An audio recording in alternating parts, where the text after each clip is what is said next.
Howard Phillips Lovecraft. El extraño. Infeliz es aquel a quien sus recuerdos infantiles solo traen miedo y tristeza.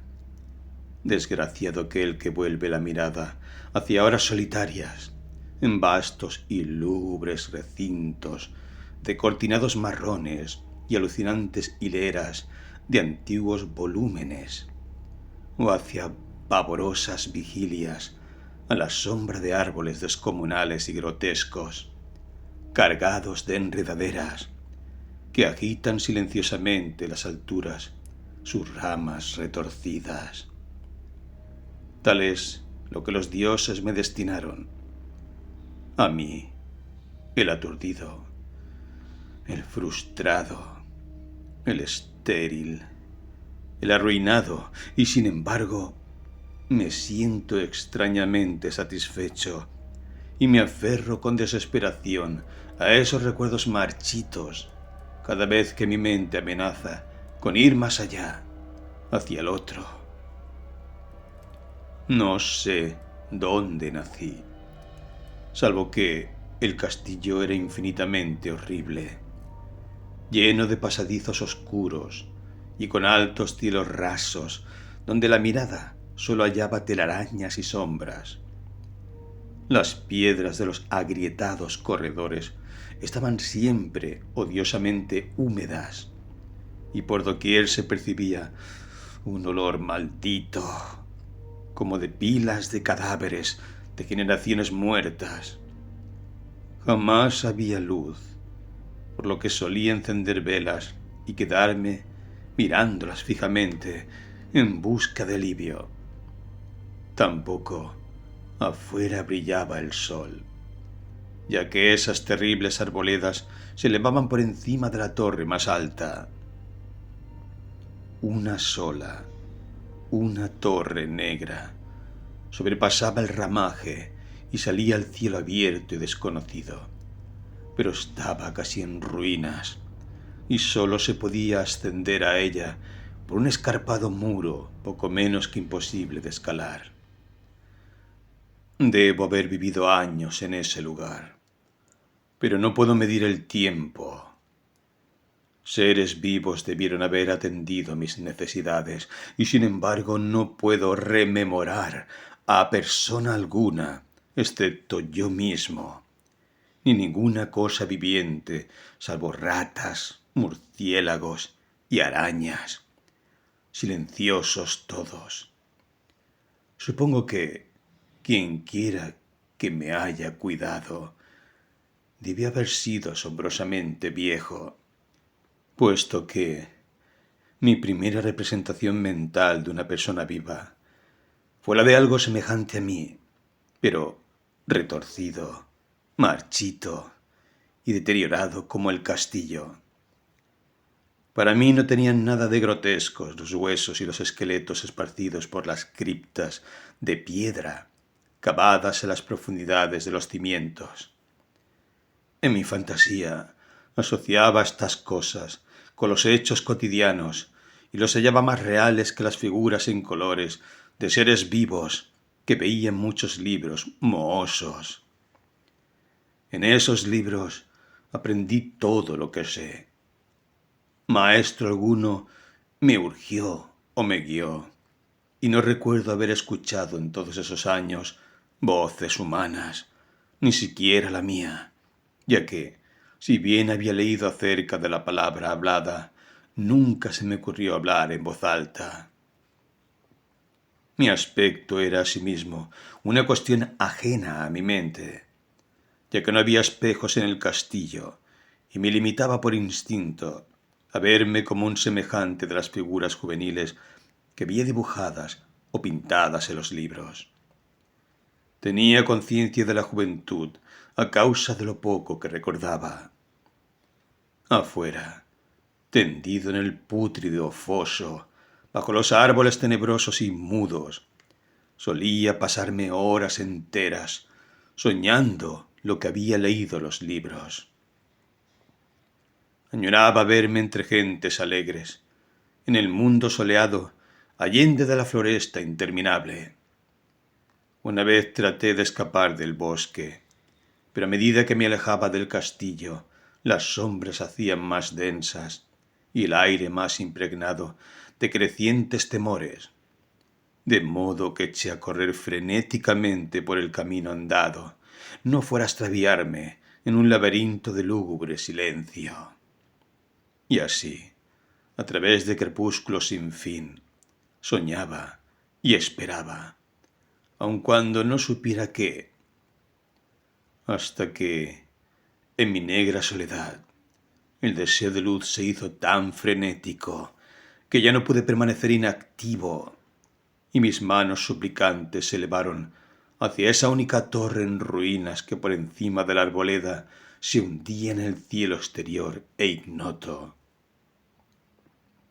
Y por fin resolví escalar la torre, aunque me cayera, ya que era mejor vislumbrar un instante el cielo y perecer, que vivir sin haber contemplado jamás el día. A la húmeda luz crepuscular subí los vetustos peldaños de piedra hasta llegar al nivel donde se interrumpían, y de allí en adelante, trepando por pequeñas entrantes donde apenas cabía un pie, seguí mi peligrosa ascensión.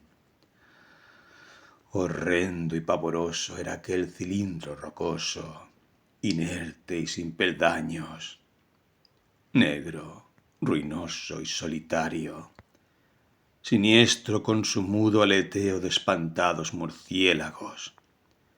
Pero más horrenda aún era la lentitud de mi avance, ya que por más que trepase, las tinieblas que me envolvían no se disipaban, y un frío nuevo, como de moho, venerable y embrujado, me invadió. Tritando de frío me preguntaba por qué no llegaba la claridad, y de haberme atrevido, habría mirado hacia abajo. Antojóseme que la noche había caído de pronto sobre mí, y en vano tanteé con la mano libre en busca del antepecho de alguna ventana por la cual espiar hacia afuera y arriba y calcular a qué altura me encontraba. De pronto, al cabo de una interminable y espantosa ascensión a ciegas por aquel precipicio cóncavo y desesperado, sentí que la cabeza tocaba algo sólido. Supe entonces que debía haber ganado la terraza, o cuando menos alguna clase de piso. Alcé la mano libre y la oscuridad palpé un obstáculo, descubriendo que era de piedra e inamovible. Luego vino un mortal rodeo a la torre, aferrándome de cualquier soporte que su viscosa pared pudiera ofrecer, hasta que finalmente mi mano, tanteando siempre, halló un punto donde la valla cedía y reanudé la marcha hacia arriba, empujando la losa o puerta con la cabeza, ya que utilizaba ambas manos en mi cauteloso avance. Arriba no apareció luz alguna, y a medida que mis manos iban más y más alto, supe que por el momento mi ascensión había terminado, ya que la puerta daba a una abertura que conducía a una superficie plana de piedra, de mayor circunferencia que la torre inferior. Sin duda, el piso de alguna elevada y espaciosa cámara de observación. Me deslicé sigilosamente por el recinto, tratando que la pesada losa no volviera a su lugar, pero fracasé en mi intento. Mientras yacía exhausto sobre el piso de piedra, oí el alucinante eco de su caída, pero con todo tuve la esperanza de volver a levantarla cuando fuese necesario.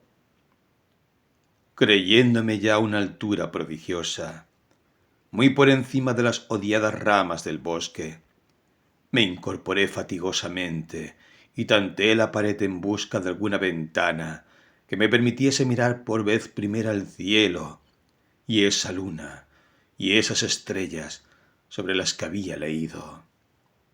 Pero ambas manos me decepcionaron, ya que todo cuanto hallé fueron amplias estanterías de mármol, cubiertas de aborrecibles cajas oblongas de inquietante dimensión. Más reflexionaba y más me preguntaba qué extraños secretos podía albergar aquel alto recinto construido a tan inmensa distancia del castillo subyacente. De pronto, mis manos tropezaron inesperadamente con el marco de una puerta, del cual colgaba una plancha de piedra de superficie rugosa, a causa de las extrañas incisiones que la cubrían. La puerta estaba cerrada, pero haciendo un supremo esfuerzo superé todos los obstáculos y la abrí hacia adentro. Hecho esto, invadióme el éxtasis más puro jamás conocido. A través de una ornamentada verja de hierro y en el extremo de una corta escalinata de piedra que ascendía desde la puerta recién descubierta, brillando plácidamente en todo su esplendor, estaba la luna llena, a la que nunca había visto antes, salvo en sueños y en vagas visiones que no me atreví a llamar recuerdos. Seguro ahora de que había alcanzado la cima del castillo, subí rápidamente los pocos peldaños que me separaban de la verja. Pero en eso una nube tapó la luna, haciéndome tropezar, y en la oscuridad tuve que avanzar con mayor lentitud. Estaba todavía muy oscuro cuando llegué a la verja, que hallé abierta tras un cuidadoso examen, pero que no quise trasponer por temor de precipitarme desde la increíble altura que había alcanzado. Luego volvió a salir la luna. De todos los impactos imaginables, ninguno tan demoníaco como el de lo insondable y grotescamente inconcebible. Nada de lo soportado antes podía compararse al terror de lo que ahora estaba viendo, de las extraordinarias maravillas que el espectáculo implicaba. El panorama en sí era tan simple como asombroso, ya que consistía meramente en esto. En lugar de una impresionante perspectiva de copas de árboles vistas desde una altura imponente, extendíase a mi alrededor, al mismo nivel de la verja, nada menos que la tierra firme, separada en compartimentos diversos por medio de lajas de mármol y columnas, y sombreada por una antigua iglesia de piedra, cuyo devastado capitel brillaba fantasmagóricamente a la luz de la luna. Medio inconsciente, abrí la verja y avancé bamboleándome por la senda de grava blanca que se extendía en dos direcciones. Por aturdida y caótica que estuviera mi mente, persistía en ella ese frenético anhelo de luz. Ni siquiera el pasmoso descubrimiento de momentos antes podía detenerme. No sabía, ni me importaba, si mi experiencia era locura, enajenación o magia. Pero estaba resuelto a ir en pos de luminosidad y alegría a toda costa. No sabía quién o qué era yo, ni cuáles podían ser mi ámbito y mis circunstancias. Sin embargo, a medida que proseguía mi tambaleante marcha, se insinuaba en mí una especie de tímido recuerdo latente que hacía mi avance no del todo fortuito, sin rumbo fijo por campo abierto. Unas veces sin perder de vista el camino, otras abandonándolo para internarme, lleno de curiosidad, por praderas en las que sólo alguna ruina ocasional revelaba la presencia, en tiempos remotos, de una senda olvidada. En un momento dado tuve que cruzar a nado un rápido río, cuyos restos de mampostería agrietada y mohosa hablaban de un puente mucho tiempo atrás desaparecido.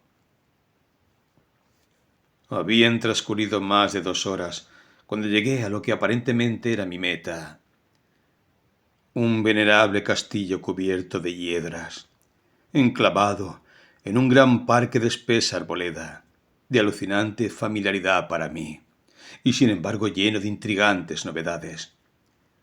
Vi que el foso había sido rellenado y que varias de las torres que yo bien conocía estaban demolidas, al mismo tiempo que se erguían nuevas alas que confundían al espectador. Pero lo que observé con el máximo interés y deleite fueron las ventanas abiertas, inundadas de esplendorosa claridad, y que enviaban al exterior ecos de la más alegre de las francachelas.